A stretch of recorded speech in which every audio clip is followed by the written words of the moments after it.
आज हम problem number 8 challenging problem series का डिस्कस करने वाले हैं। देखिए प्रॉब्लम क्या दिया हुआ है कि let A B two invertible matrix 3x3 का मैट्रिक्स है और दिया हुआ है ए एक आइडेम्पोटेंट मैट्रिक्स है जो कि इस रिलेशन को सेटिस्फाई कर रहा है determinant of adjoint B equals to this and L का दिया हुआ है, हमें डिटर्मिनेंट ऑफ बी फाइंड करना है। तो खतरनाक दिखने वाला क्वेश्चन है बट खतरनाक है नहीं।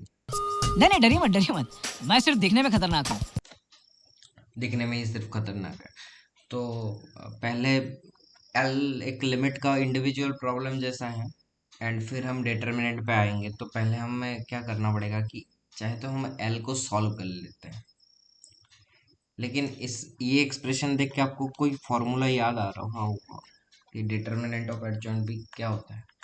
तो एडजॉइंट बी का फॉर्मूला तो आपका अगर याद हो तो det B to the power order -1 होता है अगर सिंगल टाइम है।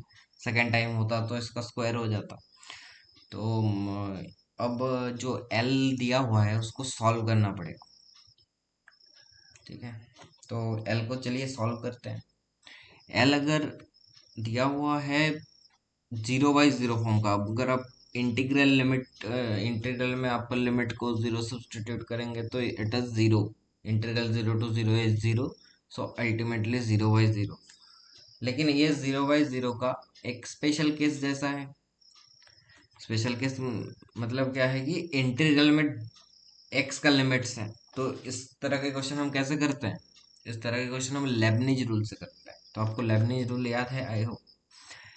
लेबनिज रूल क्या था? लेबनिज रूल था ये d d x of integral five of x to sine of x f t d t equal to five dash x into f of sine of x minus five dash x into f of sine of x. मतलब upper limit का differentiation और function के अंदर upper limit डाल देना है, minus lower limit का differentiation, function के अंदर लोअर लिमिट डाल देना है। तो चलिए इसी रूल को अप्लाई करके इसको जल्दी से सॉल्व कर लेते हैं इस लिमिट को। तो बहुत ही सीरीज एक्सपांशन अगर आपको याद हो तो हम सीरीज से इस लिमिट को आसानी से सॉल्व करते हैं। तो अगर आप ध्यान से ऑब्जर्व करें डिफरेंशिएशन क्या हो गया न्यूमरेटर का कि 2 sin x cos x, और कांस्टेंट लिमिट था लोअर लिमिट में, तो लोअर लिमिट को भी छोड़ दीजिए। तो हम क्या करते हैं, बस स्टैंडर्ड फॉर्मूलाज अप्लाई करके इस लिमिट को आप सॉल्व कर सकते हैं। जैसे कि यहाँ पे साइन देखिए cos x का कोई रोल था क्या? cos x जो दिया हुआ है उसका कोई भी रोल नहीं है न्यूमरेटर को 0 बनाने में, तो you can just take cos x out. तो cos x cos 0 equal to 1 and 2 का भी कोई रोल नहीं है तो 2 को भी बाहर ले लीजिए। अब बचा sine x into l n 1 plus sine to the power 6x। तो आप sign to the power 6x से मल्टीप्लाई एंड डिवाइड कर दीजिए। अब ये वाला लिमिट मैंने बताया था कितना होता है, limit x tend to 0 l n 1 plus x by x type का लिमिट, जहाँ पे एक्स टेंड टू 0 होना चाहिए। देखिए एक्स की जगह sign to the power 6x है, लेकिन sign to the power 6x भी तो 10 to 0 ही है एक्स टेंड टू 0 पे, तो इसका वैल्यू होता है 1। और फिर न्यूमरेटर आपका बन गया sign to the power 7x। अब सीरीज एक्सपांशन लगा दीजिए। ई की पावर एक्स का सीरीज एक्सपांशन क्या होता है? ई की पावर एक्स का अगर आप सीरीज एक्सपांशन करते हैं तो that is 1 + x + x² by factorial 2 जैसा है। सब्सटीट्यूट कर दीजिए। जो 10x है उसका एक्सपांशन बस 3 टर्म, हमेशा क्वेश्चन में 3 टर्म ही जरूरत होता है, बाकी जरूरत नहीं पड़ता। x + x³/3 + 2/15x⁵ और cos x का तो आपको पता ही है। तो आप इसको सब्सटीट्यूट कर दीजिए तो आपका लिमिट का वैल्यू क्या आएगा? 24 आ गया। लिमिट का वैल्यू कितना आ गया? 24। तो देखिए हमने क्वेश्चन को इतना तो सॉल्व कर लिया है कि एल की जगह 24 करेंगे। अब हमें डिटर्मिनेंट ऑफ कैसे पता पड़ेगा?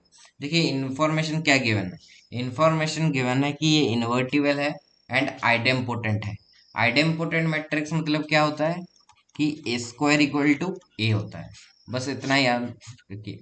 अब सोचिए A² = A एंड इन्वर्टिबल है, इससे डिटर्मिनेंट कैसे आ सकता है? तो डिटर्मिनेंट भी बताना है, ट्रांसपोज भी बताना है, तो एक रिजल्ट आपको जरूरत पड़ेगा। आप इसको रिजल्ट की तरह याद रख सकते हैं कि only and only possible invertible matrix is identity matrix. Identity matrix के अलावा कोई भी अगर आइडेम्पोटेंट मैट्रिक्स है तो वो इन्वर्टिबल नहीं होगा।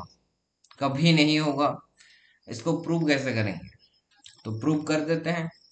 तो चलिए प्रूव करते हैं। तो देखिए ए अगर आइडेम्पोटेंट है तो A square equal to A होगा। That means A into A equal to A. अब इनवर्स से मल्टीप्लाई कर दीजिए, फिर दोनों इन दोनों टर्म को कंबाइन कर दीजिए, तो जो ए का वैल्यू होगा वो आइडेंटिटी के इक्वल आ गया है। अब तो क्वेश्चन में कुछ बचा नहीं है।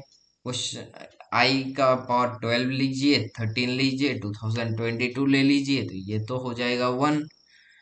आई और उसका ट्रांसपोज तो इक्वल ही आता है, तो ये टर्म कितना हो जाएगा? ये टर्म 1 हो गया, ये टर्म 0 हो गया, ये टर्म 24 हो गया। तो सोल्यूशन हो गया हमारा क्वेश्चन का कि डेड बी का square equal to 25 and det B equal to +-5। तो ये एक बढ़िया क्वेश्चन था मल्टी कंसेप्ट पे, जैसे कि आपका लेबनिज लगा, मैट्राइसेस का यूज हुआ, थोड़ा बहुत लिमिट एंड सीरीज एक्सपांशन का यूज हुआ, तो ऐसे क्वेश्चन एडवांस में आ सकते हैं। तो thanks for watching, subscribe the channel.